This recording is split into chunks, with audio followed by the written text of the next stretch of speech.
প্রতিদিন ঘুম থেকে উঠেই দুঃসংবাদ। আজ আপনাদের সঙ্গে কথা বলতে চাচ্ছি বাংলাদেশের একজন স্বনামখ্যাত মানুষের নির্মম মৃত্যু, নির্যাতন নিয়ে। অ্যাডভোকেট নুরুল মজিদ মাহমুদ হুমায়ুন একজন বীর মুক্তিযোদ্ধা, বাংলাদেশ সুপ্রিম কোর্টের একজন আইনজীবী, 5 বার জাতীয় সংসদের সদস্য ছিলেন, 2 বার মন্ত্রী ছিলেন। আমার এবং তার কর্মস্থল সুপ্রিম কোর্ট থাকায় পরিচয়, ঘনিষ্ঠতা, পরবর্তীতে মন্ত্রিসভার সদস্য হিসাবে খুব কাছের থেকে তাকে দেখার সুযোগ হয়েছে।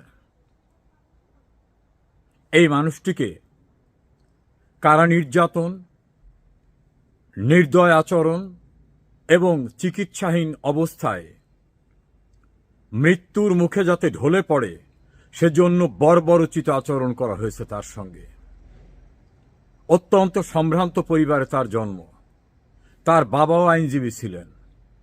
এই নুরুল মজিদ মাহমুদ হুমায়ুন মুক্তিযুদ্ধের জন্য তিনি বার করতে এসে দেশে ফিরে গেছিলেন।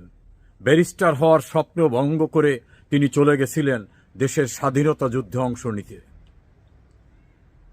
এত জনপ্রিয় যে 5 বার তিনি জাতীয় সংসদের সদস্য হয়েছিলেন, 2 বার মন্ত্রী হয়েছিলেন। অত্যন্ত শান্ত প্রকৃতির মানুষ, সৌজন্যতা, সজ্জন সবকিছু তাকে ঘিরে পাওয়া যেত। কখন উচ্চ স্বরে কথা বলতেন না, কোনো দুর্নীতি অনিয়ম তাকে স্পর্শ করতে পারত না। তার পারিবারিক বাড়ি বিশাল পরিসরের। এক কথায় বলা যেতে পারে কোনো দারিদ্রতা নিয়ে তিনি জন্ম নেননি এবং নিজের বিকশিত জীবনেও তার অন্যায় অবৈধভাবে অর্থ আয়ের কোনো প্রয়োজন ছিল না। সেই মানুষটিকে গ্রেপ্তার করা হলো 5 আগস্টের পরে। তার পরিবারের পক্ষ থেকে তার ছেলে জানালো, আত্মীয় স্বজনরা বলেছিল যে এই পরিস্থিতিতে সে কোথাও হাইড করবে কিনা, আত্মগোপনে যাবে কিনা। তিনি বলছেন, না, আমি কোনো অন্যায় করিনি, আমি কেন গা ঢাকা দেব। তিনি গ্রেপ্তার হলেন। গ্রেপ্তার হওয়ার পরে বয়সের ভার, অন্যান্য কারণে এবং যেরকম লাইফ স্টাইলে তিনি অভ্যস্ত, যেভাবে জীবনযাপন করতে অভ্যস্ত, সেরকম সুযোগ ছিল না। তাছাড়া বিভিন্ন রোগ ছিল, তার চিকিৎসা দেওয়া হলো না। একটা পর্যায়ে যখন অবস্থার অবনতি ঘটল, বঙ্গবন্ধু মেডিকেলে নেওয়ার পরে সেখানে একজন ব্রিগেডিয়ার জেনারেল যিনি দায়িত্বপ্রাপ্ত, তার চাপে বঙ্গবন্ধু মেডিকেলে তাকে অ্যাডমিশনে না রেখে জেলখানায় ফেরত পাঠানো হলো। আবার জেলখানা থেকে সেখানে নেওয়া হয়, আবার নেওয়া হয়, আবার আনা হয়। আত্মীয় স্বজনরা বঙ্গবন্ধু মেডিকেলের কর্তৃপক্ষের কাছে যাওয়ার পরে তারা বলছে, আমাদের উপর চাপ আছে, ওনাকে ভর্তি করা যাবে না। এমন একজন মানুষ, তার চিকিৎসা হবে না। আবার তাকে জেলখানায় ফেরত নেওয়া হলো। ভয়ঙ্কর অবস্থায় তাকে ঢাকা মেডিকেলে নেওয়া হলো এবং ফ্লোরে, মেঝে তার থাকার ব্যবস্থা করা হলো। আর একজন পেশেন্ট, তার যে বেড, গণহারের যে বেড, সেই বেডটি দয়া করে তিনি ছেড়ে দিয়েছিলেন। সেই বেডের সঙ্গে তার হাতে হ্যান্ডকাপ লাগিয়ে রাখা হলো। মৃত্যুর পূর্ব মুহূর্তে তিনি যে হাত পা লড়াচড়া করবেন সেই সুযোগটুকুও রাখেন নাই। তিনি মারা যাবার পরেও হ্যান্ডকাপ বদ্ধ অবস্থায় তাকে দেখা গেছে। অর্থাৎ মৃত লাশকেও ভয়, মরা দেহকেও ভয়। নুরুল মজিদ মাহমুদ হুমায়ুনের মৃতদেহ পালিয়ে যেতে পারে, শক্তি নিয়ে দাঁড়াতে পারে, এই আতঙ্কে তার হ্যান্ডকাপটি পর্যন্ত খোলা হয়নি। বর্বরতার সেখানেই শেষ হয়নি। তার ধর্মীয় রীতি অনুযায়ী জানাজার জন্য তার এলাকার মানুষ, 2টি উপজেলা নিয়ে তিনি এমপি ছিলেন, একটা উপজেলায় জানাজা করতেই দেওয়া হলো না। আর একটা উপজেলায় জানাজার উদ্দেশ্যে এলাকার মানুষকে অবহিত করতে পরিবারের পক্ষ থেকে মাইকিংয়ের ব্যবস্থা করা হয়েছিল। পুলিশ এবং স্থানীয় প্রশাসন সেই মাইক কেড়ে নিয়েছে এবং পরিবারকে বলেছে ঘরের ভিতরে জানাজা করতে হবে।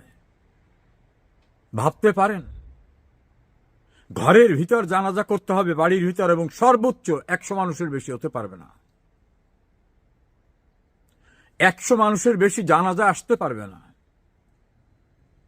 মাইকিং বন্ধ করলেও হাজার হাজার লোক এসে গেল, প্রশাসন ভেঙে পড়ল সেখানে। এমনকি সেই জানাজার অনুষ্ঠানে পরিবারের পক্ষ থেকে নুরুল মজিদ মাহমুদ হুমায়ুনের উদ্দেশ্যে তার পক্ষ থেকে মানুষের কাছে ক্ষমা চাওয়া বা যে সামাজিক কিছু কথা থাকে ধর্মীয় প্রথা অনুযায়ী, সেটাও বলতে দেওয়া হলো না। অসুস্থ অবস্থায় তার ছেলে দোয়া চাইবে, সেক্ষেত্রেও তাদের হুমকি দিয়ে বলা হয়েছে যদি ফেসবুকে বা কোথাও দোয়া চায় বা অন্য কোনো কিছু করে তাহলে পরিস্থিতি আরো খারাপ হবে।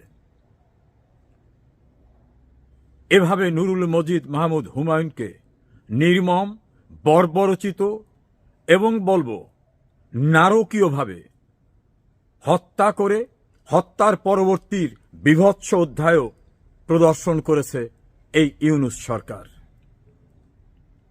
এই দেশটা স্বাধীন হয়েছে, সেখানে এই নুরুল মজিদ মাহমুদ হুমায়ুনের ভূমিকা ছিল। তিনি একজন বীর মুক্তিযোদ্ধা। তিনি জনগণের দ্বারা 5 বার নির্বাচিত এমপি, 2 বার মন্ত্রী। তিনি সুপ্রিম কোর্টের একজন আইনজীবী।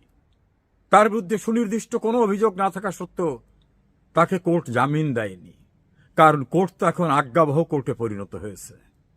সুপ্রিম কোর্টের আইনজীবী ছিলেন, অথচ সেই সুপ্রিম কোর্ট তাকে জামিন দিলেন না। এই নির্মমতা এবং বর্বরতার দ্বারা একটি জিনিস স্পষ্ট হয়েছে, যেসব সুশীলরা আওয়ামী লীগের সমালোচনা করতে এই ইউনূস এবং ইউনূস বাহিনীকে স্বাগত জানিয়েছিলেন, তারা এখন নিশ্চয়ই দেখছেন ইউনূস নামক এই মানুষটি কতটা বর্বর, এই মানুষটি কতটা নিষ্ঠুর, কতটা নির্মম। এই মানুষের হাতে দেশের মানুষের, সম্ভ্রান্ত মানুষের জীবন আর নিরাপদ নয়। এমনকি ধর্মীয় আনুষ্ঠানিকতা করতে এই মানুষটি দেয় না। কত লাশ নেবে? এ পর্যন্ত কয়েক হাজার মানুষ বিচার বহির্ভূত হত্যাকাণ্ডের শিকার হয়েছে। মবের সংস্কৃতিতে তাদের মেরে ফেলা হয়েছে। আমাদের কাছে তথ্য অনুযায়ী প্রায় 21 জন মানুষকে কারাগারে মেরে ফেলা হয়েছে। মারার পরে তাদের পোস্টমর্টেম করতে দেওয়া হয়নি, ময়না তদন্ত করতে দেওয়া হয়নি, কারণ তাহলে ধরা পড়ে যাবে যে কি নির্যাতনের মাধ্যমে তাদেরকে মেরে ফেলে বলা হচ্ছে হার্ট অ্যাটাক হয়েছে বা অন্যভাবে মারা গেছে। এক বগুড়ায় 5 জনকে মেরে ফেলা হয়েছে জেলখানায়। এর প্রতিটি হত্যাকাণ্ডের বিচার হবে ইনশাআল্লাহ। একটি হত্যাকাণ্ড বিচার বহির্ভূতভাবে যাবে না। ইউনূস যেমন তার খুনিদের রক্ষা করার জন্য ইনডেমনিটি নোটিশ দিয়েছে, এই নির্বোধ জানে না ইনডেমনিটি দিয়ে কোনো অপরাধের দায় মুক্তি হয় না। যারা অপরাধ করেছে, যারা সংবিধান ভঙ্গ করেছে, আইন ভঙ্গ করেছে, মানুষ খুন করেছে, সহিংসতা করেছে, দেশের সম্পদ নষ্ট করেছে, গণতান্ত্রিক প্রক্রিয়াকে ব্যাহত করেছে, আজ হোক কাল হোক এর বিচার হবে। কেউ পরিত্রাণ পাবেন না, পালাবারও সুযোগ পাবেন না। নুরুল মজিদ মাহমুদ হুমায়ুনের মতো অনেককেই নির্মমভাবে মেরে ফেলা হচ্ছে, এমনকি হেফাজতে, কাস্টডিতে, জেলখানায় নেওয়ার পরেও। রাস্তাঘাটে তো কেউ নিরাপদই নেই। সেখানে তো এখন সবাই বলছে স্বাভাবিক মৃত্যুর গ্যারান্টিও নাই দেশে।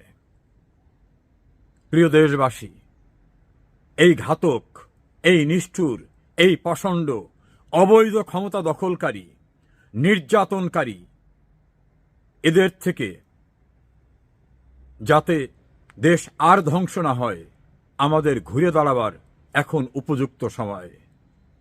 শেখ হাসিনা কোনো অপরাধীকে প্রশ্রয় দিতেন না।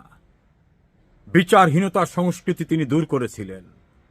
যারা খুন করে বলতো আমাদের কেউ কিছু করতে পারবে না, তাদের দাম্ভিকতা চূর্ণ করেছিলেন। আজ বাংলাদেশটা ধ্বংসের শেষ প্রান্তে। আমাদের ঘুরে দাঁড়াতেই হবে।